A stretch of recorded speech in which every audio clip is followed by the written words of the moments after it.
माईपीडिया समाचार में आपका स्वागत है। मेरा नाम है काजल तिवारी। आज बिहार की सियासत में बहुत बड़ा बदलाव, बहुत बड़ा भूचाल होने की संभावना है। सूत्रों की माने तो मुख्यमंत्री नीतीश कुमार ने राज्य की राजनीति छोड़ केंद्र का रुख करने का फैसला कर लिया है।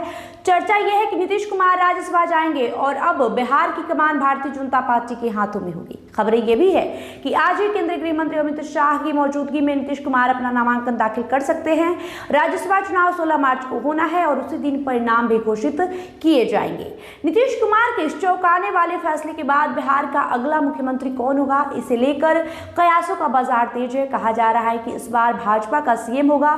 भाजपा हमेशा अपने फैसलों से राजनीतिक पंडितों को हैरान करती रही है, लेकिन वर्तमान परिस्थितियों में 3 बड़े नेताओं के नाम सीएम पद की रेस में सबसे ऊपर चल रहे हैं। आपको बताते हैं इन दिग्गजों के सियासी सफर और जातीय समीकरणों के बारे में। सम्राट चौधरी पर बीजेपी दांव लगा सकती है। सबसे पहले बात कर लेते हैं सम्राट चौधरी का। मुंगेर के लखनपुर रीजन में सम्राट चौधरी वर्तमान में बिहार बीजेपी के सबसे कद्दावर चेहरों में से एक है। उनके पिता शकुनी चौधरी भी राजनीति के दिग्गज रहे हैं। सियासी सफर की बात करें तो 1990 में राजनीति शुरू करने वाले सम्राट राबड़ी देवी और जीतन राम मांझी की सरकार में मंत्री रह चुके हैं। 2014 में राजद छोड़कर भाजपा में शामिल हुए। जातीय फैक्टर देखें तो कोयरी कुशवाहा समाज पर मजबूत पकड़ है। वे बिहार भाजपा के प्रदेश अध्यक्ष और उप मुख्यमंत्री की जिम्मेदारी भी संभाल चुके हैं। नीतीश कुमार को सत्ता से हटाने के लिए उन्होंने पगड़ी बांधने का संकल्प लिया था, जो काफी चर्चा में रहा। दूसरा नाम नित्यानंद राय का है। नित्यानंद राय ने हालिया लोकसभा चुनाव में राजद के आलोक मेहता को हराकर अपनी ताकत साबित की है। वे उजियारपुर लोकसभा क्षेत्र से लगातार विधायक रहे और अब सांसद के रूप में केंद्र में सक्रिय हैं। अमित शाह के साथ भी उनकी अच्छी संबंध है। अमित शाह कई बार कह चुके हैं कि नित्यानंद राय को बड़ी जिम्मेदारी दी जाएगी। अब किसी राज्य का मुखिया बना दे तो ये भी बहुत बड़ी जिम्मेदारी होगी। उनके सियासी सफर को देखें तो साल 2000 से राजनीति में सक्रिय नित्यानंद राय बिहार बीजेपी के प्रदेश अध्यक्ष भी रहे। वर्तमान में केंद्र सरकार में केंद्रीय गृह राज्य मंत्री की जिम्मेदारी संभाल रहे हैं।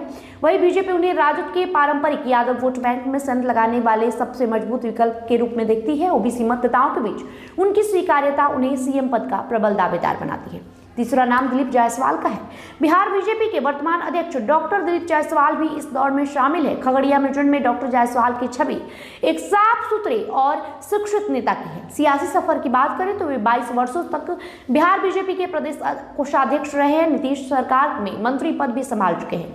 2009 से वे लगातार विधान परिषद यानी एमएलसी के सदस्य हैं। उन्होंने पूर्णिया, किशनगंज और अररिया क्षेत्र का विधान परिषद में भी प्रतिनिधित्व किया है। वही जातीय समीकरण की बात करें तो जायसवाल कलवार जाति अन्य पिछड़ा वर्ग यानी ओबीसी से आते हैं।